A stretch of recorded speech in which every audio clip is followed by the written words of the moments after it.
Hello mes amis, d'ici José Luovita. Aujourd'hui je vais vous parler de comment réaliser l'impossible. Alors, quand on a un objectif ambitieux qui est apparemment impossible, c'est naturel de nous sentir dépassés. Mais ces objectifs ne doivent pas rester impossibles. Ça veut dire qu'il faut définir clairement notre objectif impossible. Après, il faut le regarder objectivement et demander si on a la passion, le dynamisme et cette détermination pour y réussir. Ça veut dire une des raisons pour lesquelles on doit vraiment se fixer des objectifs impossibles, c'est parce qu'ils nous vont pousser hors notre zone de confort. Ça va nous obliger à élargir notre état d'esprit et notre réflexion. Et ça, c'est important pour réussir à long terme. Il faut toujours penser un peu plus à long terme. Ça nous met aussi un défi de réfléchir à ce qu'il faut, par exemple, pour atteindre cet objectif. Ça peut être révélateur parfois de voir qu'on n'est pas, par exemple, peut-être aussi loin de l'impossible qu'on le pense. Et on peut entraîner notre cerveau à faire plus en moins de temps, avec plus de facilité qu'avant. Ça veut dire, par exemple, on essaie de surmonter la philosophie dans le lieu de travail, quoi. La philosophie ou la manière d'être qu'on voit qui est impossible. Mais si on vise ça, ça peut être par exemple dans notre zone de confort, mais ces stratégies peuvent nous aider par exemple à surmonter et à réaliser l'impossible. On va voir quelques conseils de la manière qu'on peut réaliser cet impossible sans se laisser hors contrôle. Ça veut dire, la première chose, c'est être précis. Il faut commencer par exemple par définir quelque chose clairement, par exemple votre objectif. Mais il faut s'assurer que vous savez où vous voulez aller pour pouvoir travailler dans ce sens, par exemple. Si par exemple on n'a pas une destination claire, on restera par exemple coincé avec cette pensée je ne peux pas, je n'arrive pas, et on ne prend jamais vraiment certaines mesures pour atteindre notre objectif. Alors, nos objectifs impossibles, ça peut aller par exemple d'une transformation de notre activité, par exemple hobby, par exemple, et on pense par exemple c'est pas possible de transformer notre hobby dans une carrière professionnelle, ou par exemple acheter une nouvelle maison. Alors, ces objectifs doivent être grands. Grand, ça veut dire pour se sentir, quand on se sent par exemple totalement hors contrôle, hors portée, par exemple ces objectifs, ça nous oblige à élargir notre réflexion et à sortir de notre zone de confort, par exemple. Ça va aussi augmenter notre motivation. Une fois qu'on a par exemple cette définition claire, par exemple, qu'est-ce qu'on veut, cet objectif impossible, il faut s'assurer que ça soit spécifique. Ça veut dire qu'on peut aussi mesurer par exemple par des montants qu'on a besoin, par des montants qu'on veut gagner, par des montants, par combien, quand on va réussir les dates. Après, vous créez cette liste avec tous les obstacles qu'on pense être confrontés, par exemple. Et pourquoi? C'est important, parce que ça nous aide à découvrir à quel point on est vraiment coincé ou à quel point on peut réussir à surmonter cet obstacle. Alors, c'est aussi super important de se donner un délai. C'est pas forcément un jour précis, un mois précis, ça dépend vraiment de l'objectif, mais il faut avoir une date limite. Pourquoi? Ça nous permet de rester concentrés sur notre objectif. Et ça nous donne aussi un sentiment d'accomplissement. Par exemple, si on a réussi, par exemple, déjà à franchir la moitié, si on est proche de la date et on va réussir. Par exemple, un objectif impossible de générer 100 000 dollars, euros par an, par année. Alors, il faut le décomposer Ça veut dire, pour faire cet objectif en réalité, il faut décomposer pour qu'on puisse le mesurer aussi. Et par exemple, au lieu de je vais réussir à gagner 100 000 de revenus jusqu'à la fin de l'année, il faut une définition, par exemple, pour chaque objectif. À quoi ressemble ça? Ce sont des objectifs, des petits objectifs spécifiques et qu'on peut attendre. Par exemple, chaque mois, autant d'argent, autant de réussite pour ça ou ça.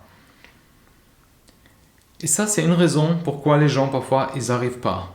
Ils n'arrivent pas à atteindre l'objectif parce qu'ils ne s'accrochent pas. Ils s'accrochent à cette ampleur, à cette horreur, par exemple, de la grandeur de la tâche. Et ils voient que la quantité, pas la qualité parfois. Et ça nous conduit parfois à une certaine paralysie, un sentiment qu'on n'arrive pas à surmonter certaines choses. Ça va aussi nous rendre les choses moins probables de réussir, d'arriver. Alors pour éviter ça, il faut vraiment diviser, comme je disais, la grande tâche en des petites tâches. Et ça, par exemple, imaginez une chose qu'on arrive mieux à visualiser. Écrire un livre, par exemple, au lieu de concentrer sur le produit final, le livre, la création finale, diviser par exemple, en chapitres. Et ce sont ces petits objectifs qui sont gérables à la fin, que peut attendre après 1 mois, 2 mois, 3 mois, et vous mettez au travail, vous réussissez. Alors, quand on fait ces petits pas, on peut transformer ces objectifs impossibles en réalité. C'est ça que je voulais dire. Ça veut dire, n'oubliez pas de vous inscrire à notre newsletter, leovita.com. En bas, simple anglais, 1 fois par semaine, je vous envoie des recommandations, des analyses, certaines recherches, des links, c'est super, super puissant. Alors, on va continuer. On peut, par exemple, pour réaliser l'impossible, ça demande du temps, comme on sait. Ça demande des efforts. Et surtout, il faut persévérer, il faut vraiment insister, il ne faut pas lâcher. Et on peut prendre certaines mesures pour faciliter tout ça. Cette mesure, c'est créer une liste de contrôle, comme dans les avions, une checklist, quoi. Ça nous aide à rester sur cette bonne voie, sur le bon chemin et garantir qu'on ne va manquer pas un de ces objectifs. Parce qu'on le voit, on ne va pas sauter un objectif, il faut réussir cela pour aller au prochain. Alors, première chose, décider quels sont les objectifs impossibles, les grands objectifs. Comme j'ai dit, ça peut être un objectif personnel ou professionnel. Après, diviser en petits objectifs. Ces petits objectifs doivent être vraiment mesurables, spécifiques, réalisables. Il y a un acronyme SMART et réalisé dans le temps. Ça veut dire, ça nous aide à maintenir cette motivation. Et ça nous aide aussi à ne pas se laisser décourager. Quand les choses ne passent pas comme on veut, et par exemple, il faut décider comment on veut savoir si on a atteint cet objectif. Ça peut être quelque chose de tangible, quelque chose de physique. Ça, par exemple, ça peut être aussi quelque chose d'abstrait, comme se sentir accompli de quelque chose, avoir confiance en soi. Alors c'est une étape aussi, avoir confiance en soi, être capable de parler à cette personne, être capable de confronter ça. Ça veut dire que ce n'est pas toujours les choses physiques. La plupart du temps, c'est les choses aussi mentales. Et ça nous donne une date. Si on fixe ces objectifs, avoir une date concrète, ça vous donne aussi cet sentiment qu'on veut réussir et qu'on a vraiment un délai, on visualise le temps. Alors, une fois qu'on a cette stratégie, cette liste, c'est le temps de passer à l'action. Ça veut dire, il ne faut pas oublier que la partie la plus difficile est de commencer. Et on a déjà commencé. Ça veut dire, il ne faut pas attendre de commencer à travailler sur la liste d'impossibles. Il ne faut pas attendre, il faut recommencer tout de suite. Ça veut dire, il faut se rappeler, si on a du mal à se motiver, il faut penser à quel point on va se sentir réalisé une fois qu'on atteint ses objectifs. C'est ça qui nous donne la motivation, cette force. Ça va aider à comprendre qu'à la fin, réaliser l'impossible est possible. Et vous pourrez même finir par accomplir certaines choses qui même des autres personnes n'ont jamais pu faire, ils ne sont jamais atteints. Et vous l'avez fait. Alors faites un plan aussi.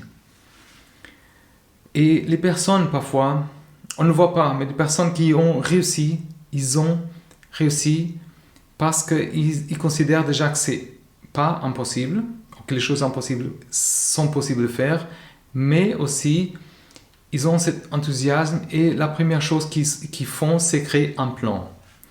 Alors un plan, comment est-ce qu'on va atteindre ces objectifs? Ça, par exemple, décomposer l'objectif en des petites étapes, on a vu, pour mesurer, et après déterminer comment on va le faire.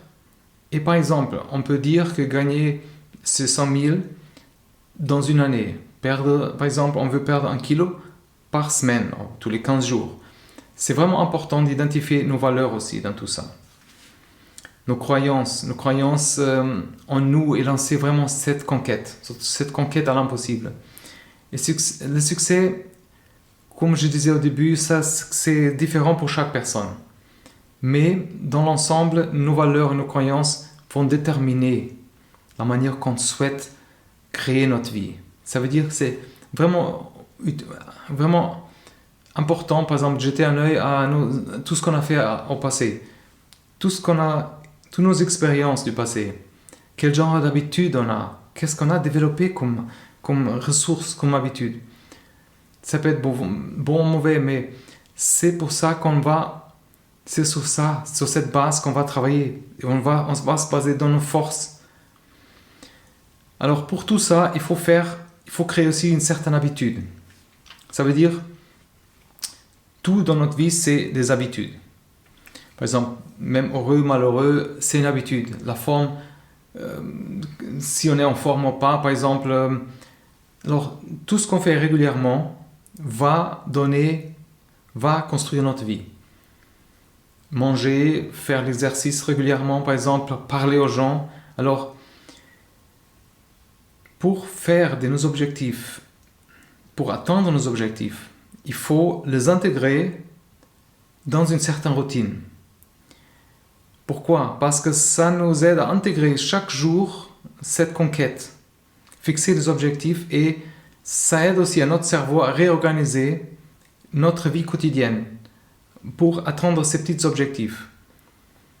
Mais comme je disais, il faut être précis. Il faut que ça passe pas inaperçu. Ça veut dire qu'il faut que ça soit détaillé et qu'on sait qu'aujourd'hui, à ce temps-là, je suis en train de travailler sur mon objectif impossible. Alors, il faut être précis. Et je sais que parfois, c'est pas facile de donner suite à une certaine action. Mais on peut aussi, par exemple, si on pense, par exemple, que peut-être impossible de devenir, par exemple, un grand speaker, ou par exemple, un grand businessman, ça ne veut pas dire qu'on ne devrait pas essayer. Ça veut dire notre succès est vraiment ce résultat de notre travail et, par exemple, notre détermination. Et on ne doit pas se sentir dépassé déjà au début avec ces voix de l'intérieur. Alors, on peut vraiment apprendre de tous ces gens parfois qui ont réussi. Et il faut rester motivé. Ça veut dire notre cerveau possède vraiment cette capacité à générer des réactions positives parfois. Et négatives aussi, mais on oublie la partie négative maintenant. Alors c'est important de se concentrer sur ces petites victoires, comme on dit, des petits objectifs qu'on fait. Et pourquoi? Pour atteindre le grand objectif, mais aussi quand une tâche nous semble insurmontable, on dirait comme ça, on va se limiter. Et ça nous permet de ressentir un sentiment négatif, par exemple. Alors, ça réduit aussi notre sentiment et permet de notre esprit de se concentrer sur des choses négatives qu'on ne devrait pas. Alors, trouvez votre pourquoi, déjà. Qu'est-ce que vous gagnerez, par exemple, avec cet objectif impossible? Avoir un lien, par exemple, profond, personnel avec vos objectifs, ça vous va maintenir motivé pour aller jusqu'au bout. Parce que parfois les choses vont se compliquer et après on est vraiment avec cette connexion. Pourquoi est-ce que je veux ça? Parce que je veux atteindre mon objectif impossible. Impossible, ça veut dire il peut venir possible, mais si c'est ancré, c'est pourquoi on peut s'accrocher à ça. Alors, ça nous trouve cette motivation. Et alors la prochaine étape, en plus de trouver cette raison pourquoi, c'est de prendre soin de nous. C'est pour ça que je dis dans une autre vidéo, je dis qu'il faut aussi, notre richesse, c'est notre santé aussi. C'est notre santé mentale, c'est notre santé physique. Et si on n'est pas bien avec nous, il ne faut pas se laisser stresser avec tout ça. Il faut vraiment faire des petits pas et vivre au mieux chaque jour. Intégrer dans cette routine. Et parce que si on a un manque de sommeil, si on se laisse stresser, si on a une mauvaise alimentation, et ça va nous rendre vraiment, ça va nous affaiblir. Ça va contribuer à ce sentiment d'être dépassé. Et ça, on ne veut pas. C'est pour ça que c'est important de se consacrer du temps pour ces choses et bien manger, bien faire l'exercice et éviter tout ce qui est négatif pour nous. Et une autre manière de rester motivé, ça consiste à pratiquer la pleine conscience. C'est une forme de méditation et ça permet d'observer nos pensées sans les juger. Ça veut dire que ça augmente notre conscience. Ça augmente notre conscience de nos habitudes, tout ce qui est négatif, tout ce qui est inutile, et permet d'interrompre ces habitudes et de recadrer nos pensées sur les choses positives. Ça veut dire aussi rester dans le présent, pas divaguer dans le passé, dans le futur, non. On fait maintenant, ok? Super important, après, réaliser l'impossible. Je sais que ça paraît énorme, mais ça peut être, comme j'ai dit, un changement de carrière, un projet d'entreprise ou quelque chose d'important sur notre liste. Alors, rechercher quelque chose d'impossible et après, la prochaine étape, c'est agir. Si on n'agit pas du tout, même pour des petits objectifs, on peut se sentir frustré. Parfois découragé. Pourquoi? Parce qu'on sait qu'on n'est pas en train de travailler notre objectif. Ça va retarder notre chemin vers cet objectif. Ça va empêcher d'atteindre. Alors, pour l'action, la première étape consiste vraiment à examiner attentivement l'objectif et déterminer pourquoi il semble impossible. Après, est-ce que parce que c'est pas, par exemple, qu'on n'est pas capable de faire, ou est-ce que ça me met trop en pression pour atteindre cet objectif? Est-ce que je recherche la réalisation pour me sentir bien dans quelque chose? Il faut répondre à cette question et ça nous aide à décider si l'objectif vaut la peine aussi parfois.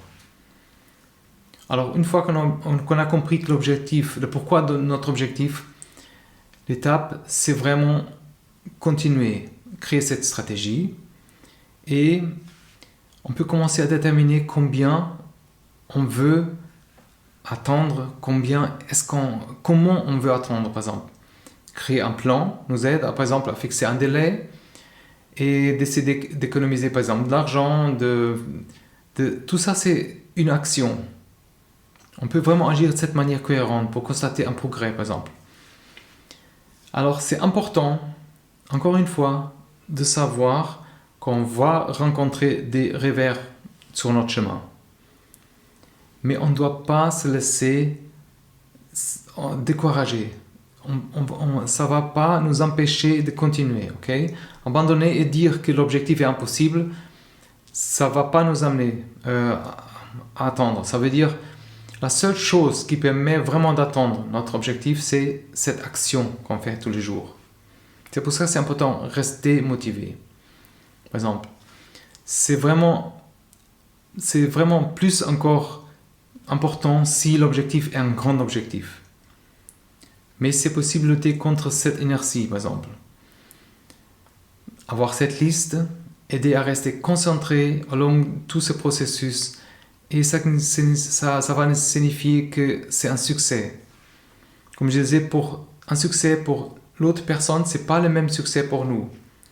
Ça veut dire qu'il faut se concentrer sur notre succès, sur notre vie.